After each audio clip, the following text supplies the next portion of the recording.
Your responsibilities in the house. You may be young, but you can also help in making your house clean, healthy, and tidy. You must keep your rooms tidy.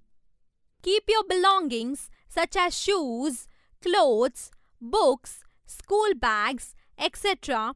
at their fixed places. Keep all your items in a proper order. Help your family members in their work. Not only human beings but animals also require a home. Learn about the houses of some of the animals. Snakes, earthworms, rats, and moles live in holes. The home of a rabbit is called a burrow. Birds live in nests. Fishes live in water. Crocodiles and frogs can live on land as well as in water. Such creatures are called amphibians. A large number of animals such as lions, tigers, elephants, monkeys, deer, etc. live in jungles.